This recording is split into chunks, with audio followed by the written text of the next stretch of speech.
Well, good morning and welcome to CityLine. It is great to be back in the chair.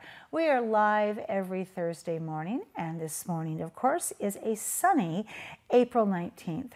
Later on in the hour, we'll be talking with Hilltop Cherry Blossom Festival and Wine Walk. Mario and Francis and David are here to talk about this wonderful event, and you don't want to miss that. And then it's time for Pierce County AIDS Foundation Dining Out for Life. One of my favorite things to do, because you know I love to eat out, but you give me another reason to eat out besides just the great food in Tacoma, and I'm all in. So we're going to talk about Pierce County AIDS Foundation and what they have been up to, and the 30 years, and where you can check in to have a portion of your meal go to fight HIV and AIDS. And then with me right now, I have three individuals who are here to talk about the Veterans Resource Fair. So please join me in welcoming, as I put my glasses on so I can see, Shawn Durnen, excuse me, Shawn, you are the director of the Veterans Resource Fair. Welcome, Shawn. Thank you. It's lovely to be here. Good to have you on the big old comfy couch. You brought this beautiful woman with you, yep. Veronica Davis. Veronica, you are the program coordinator of the Veterans Resource Fair. Big job on small shoulders. Welcome, Veronica. Thank you.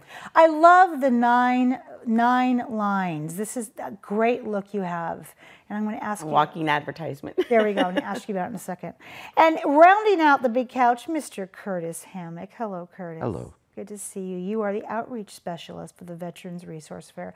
Welcome to all three of you, and thank you for being here. This is very, very important work. So, I'm going to ask you a question that we just talked about before we came on the air, because it just occurred to me that if I think this, maybe some of our viewers are going to think this.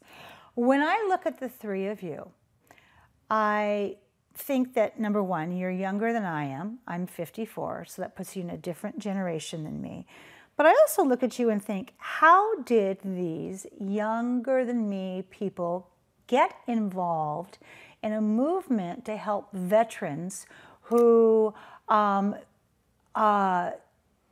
could be older than them or could have lived in a different time than they did? So I want to first, before we get into this program, I want to hear about how your heart for veterans grew. So let's start with you first, Shawn. Mine's a pretty simple story. I'm a product of the various services we're rendering. When I got out of the service, like many other veterans, I faced issues like chronic homelessness, dealing with my post-traumatic stress, dealing with separation anxieties, things along those lines. When you get out, you kind of lose a piece of the unity and the understanding of who you are. Mm-hmm. So when I got out, I had to start from scratch again. And there was a lack of services, there was a lack of connection, there was a lack of understanding for what that community aspect looked like. And for me, it was re-identifying myself. So I went through about 6 years of on and off chronic homelessness, mental health services, things along those lines. I had some legal services I need. And then one day, I just had some amazing mentors, Scott Pondelick and Tita Medina, who told me, well, you know, let's bring those services together. Let's identify what that looks like. And that's how I'm standing here now. Here you are. Oh my gosh. Wow. To have you at that Veterans Fair, and if people could see that story and to know that there isn't anything that they could tell you that would surprise you, what a gift. What a gift to have you in this program. What about you, Miss Veronica? I'm not a veteran, but I was a military spouse. Then you are. For 25 years. The passion for me is that there's always services for the active duty member. I feel that the spouses and the family need that same kind of service. Absolutely. But as the military spouse, you're taught to take care of home, you know, while your soldier is off on a mission. Your mission is take care of the home. Well, that's a struggle. We have to be the mother and the father. Mm-hmm. So for me is when my military person came back home, he was a different person. Yeah. And I had to learn to deal with that, mostly on my own, because when you seek help, sometimes it has ramifications that, you know, it gets put on a medical record or it gets put on something so you can't be promoted. You can't advance. So that's my passion. Plus, I know me and my family and my kids, it was a labor of love. It's tears, sweat, everything. So to see the hard work that he had put in, and to imagine him being homeless, nobody deserves that. Anybody that has served this country should not be homeless. Absolutely. That is 100% correct. Mr. Curtis, how did you grow your heart for this? Well, I spent 4 years in the Air Force, and I heard once I enlisted that our oath of enlistment never expires. So I was inspired to continue to serve my community and help my fellow veterans the best way I knew how. So that's how I gained the love for this. It's written across your heart, isn't it? Yes. Oh, wow. You guys are impressive. All right, so let's talk about so based upon that, Shawn, what motivated this event? So this event is, again, what Veronica was saying, a labor of love. It was simply just reaching out to our community sponsors, reaching out to our community providers, reaching out to those who needed us most. And again, as one who's been through that, I know how hard that can be to kind of collaborate and connect the pieces. So what motivated this whole thing was bridging the gap, identifying those individuals that were slipping through the cracks, our homeless population, our at risk, at need, community youth, post-secondary traumas, all the things that kind of tie in with the military and veteran culture, also encompassing that family aspect. Yes. So initially, when myself, Tina Medina, Scott Pondalik, we all sat down and we discussed what this would look like moving forward, was how do we get everyone to get involved and then create an element of the community that will be long-lasting and establish that continuity. And that's what the product is now, the Veterans Resource Fair. 6 years going. 6 years. I'm like, wow. 12,000 served. There we go. So we have some pictures from last year's event that we're going to show here in a few seconds. But what can veterans expect at this event this year? So each year we try to establish, again, that community welcoming spirit, that safe space. So when people come in, they register, we get them signed in with a navigator. This individual is a volunteer who is just donating their time to help out. They take the veterans in attendance. They take them to the different services around the entire event. Nice. So if we have an individual who's homeless, staying out in the trenches, we have homeless services, we have housing services, we have housing support options, just a little bit of everything. And by the end of the day, we hope that we can connect them with the services that are going to help them with their transition, help them move their family forward, help them move them forward, and bridge that gap between what is not happening versus what we can make happen.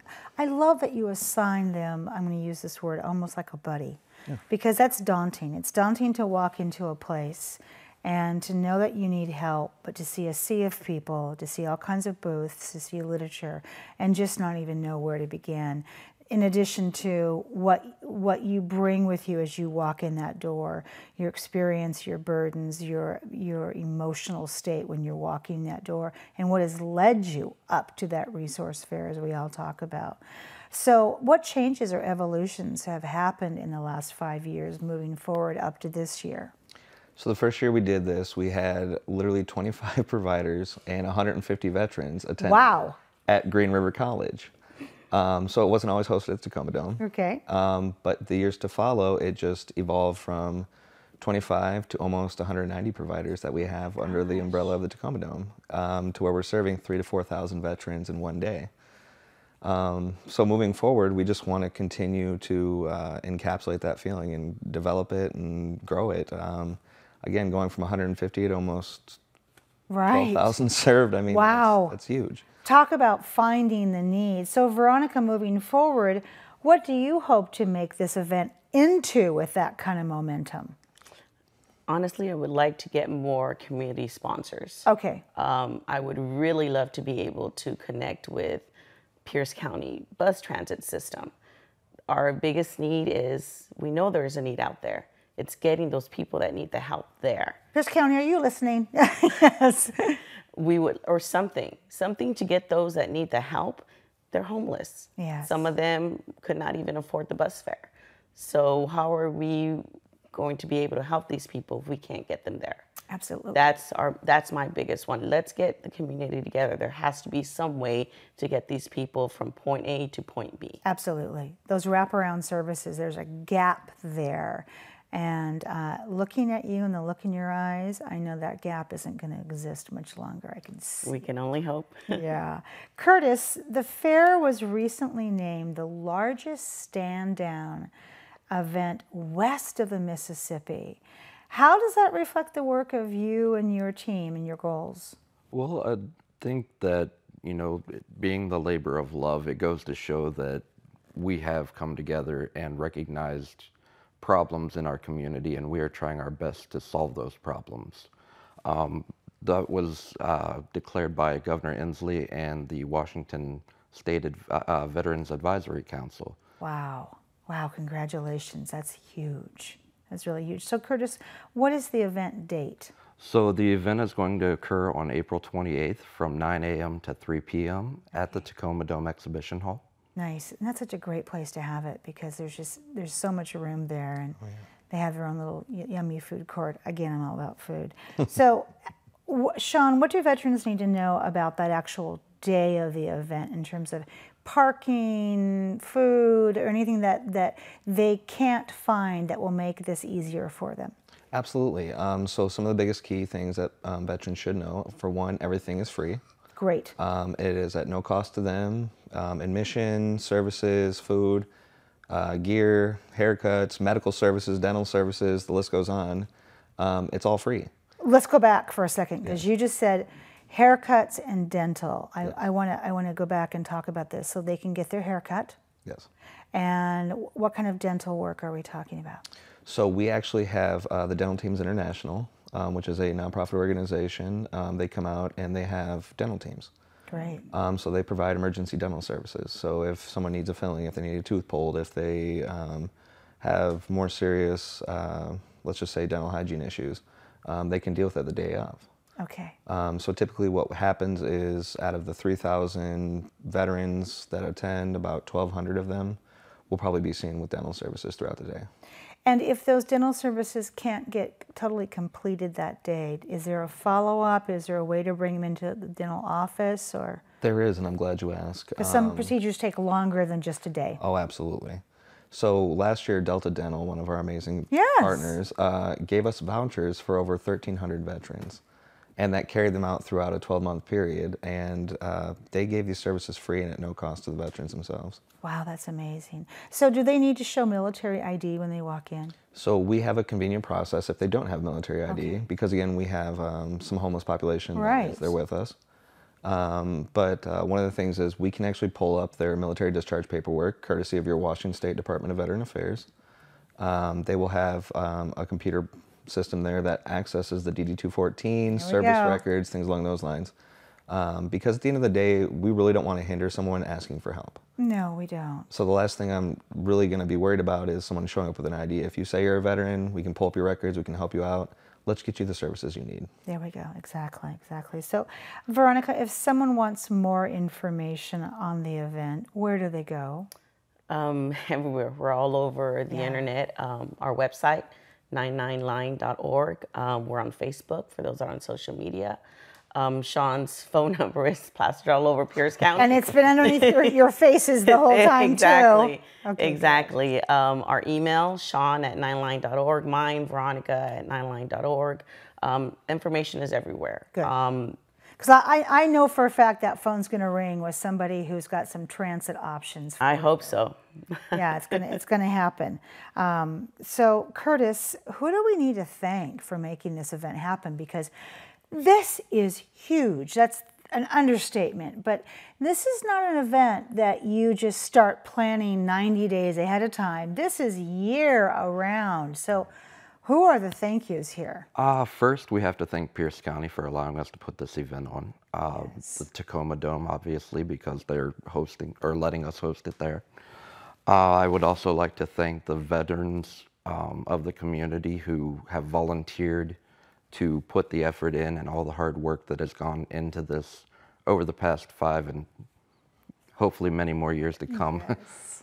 So that's who I would like to thank I most. love that. That's right on. So this is a last question for all three of you.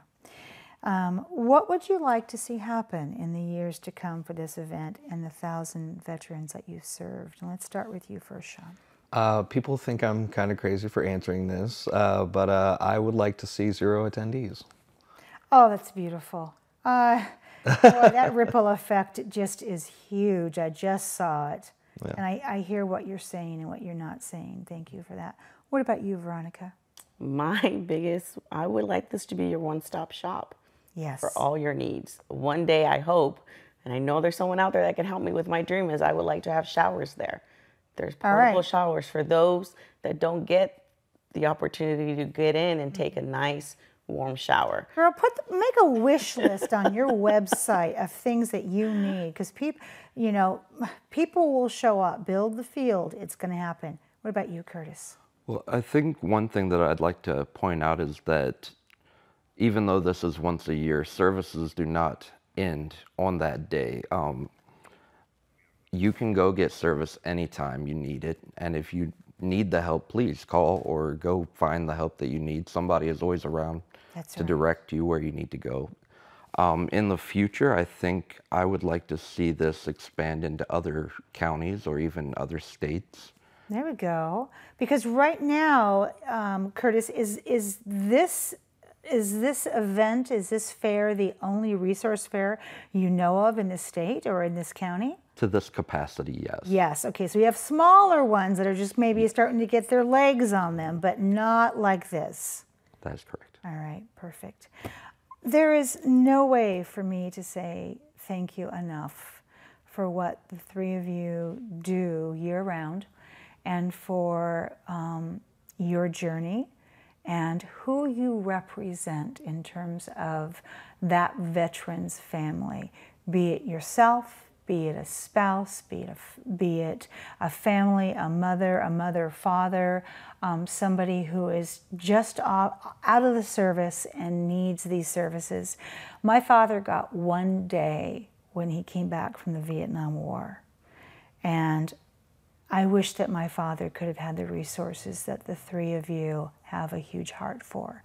So thank you so much for what you do, for honoring those who do the most for our country. You guys are amazing. I want you back here on the couch next year. Yes, ma'am. Deal? Yeah. Yes, ma'am. All right. When we come back after just a little bit of musical chairs, we are going to have Eric here, and he's here to talk about the Pierce County AIDS Foundation, Dining Out for Life. You don't want to miss that. We'll be right back.